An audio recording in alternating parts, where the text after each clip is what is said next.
It's Quinn Cantera, PYX106, 1-800-LAW-1010, 1-800-LAW-1010.com. Paul Harding on the phone from Martin Harding Mazzotti, our final discussion with Paul of the year, actually. And one of my and an important one. I think so, too. So we follow the news in Albany that there's been like 6 shootings, and a lot of where it's being instigated, or at least some of the beefs are being hammered out, is out in front of Delaware Grocery. Yeah. And the city and the mayor are maybe thinking about the idea of shutting the store down, even though it hasn't done anything wrong. But shuttering it for a year, like because it's a nuisance?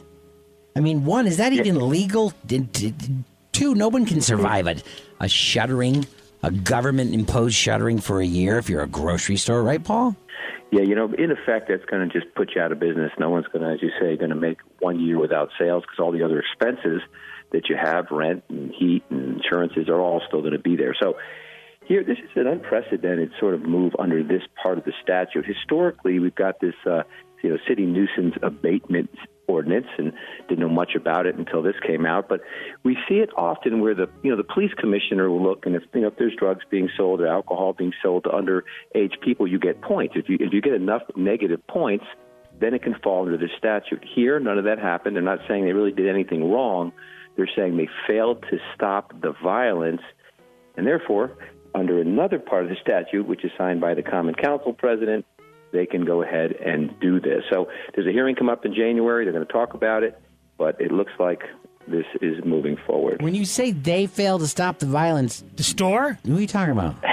Yeah, the store owners are saying, hey, look, you own the property, bad things are happening, you needed to do more. Now, of course, you point and say, well, what about the police? What about all these other, city options that are out there?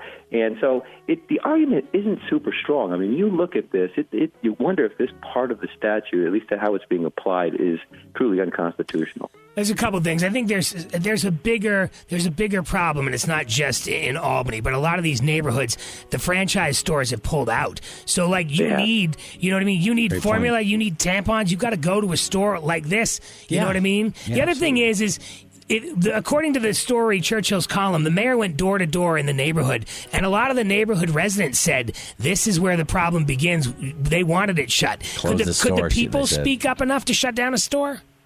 So there's another part of that statute which says that if you get 50% of the neighbors within 200 feet of the store to sign a petition, then that's another way that it goes down this road, where the store then is put up for a 1-year closure. There's a hearing in a month, and then the public can speak. But, of course, I don't know how many neighbors really want to have their name on a petition because it's public information, and maybe there can be some retribution. So they didn't do that. That would have seemed a little more viable if the neighbors who live there say, look, this is my life every night. This is the stuff that's happening. Didn't do that, went with the Common Council option, and my guess is in January when the hearing's held that it's going to be enforced. And then again, do these folks have any, what's their next move? Well, it's expensive to make a move, so they may not be able to make one. Fazil Nagy, his uncle, Abdu Nagy, who purchased the store 20 years ago. This is some pretty interesting stuff. When people shoot each other, what does it have to do with us? His uncle's store doesn't sell guns or drugs often sold on the block. They don't sell those, nor is he responsible for any of the trends that have made West Hill what it is today. The store didn't create a lack of jobs or poor schools. It didn't create the abandoned buildings or the disillusioned young men with so little regard for human life. That's my point, yeah. It sold tampons and condoms and beer and stuff that people needed every day. I get what they're trying to do here, but they may have just this piece of the statute may just be going a little too far. American dream. And one last quick question. It's Paul Harding from Martin Harding and Mazzotti. Let's say that they are able to shut down this store for a year. Is the city liable for any compensation for the store owner or employees who lose their job? I couldn't find that in the statute, so I'm going to assume no. They just shut down, and they got to find a way to survive for if in 1 year they're still around, they can then apply to open.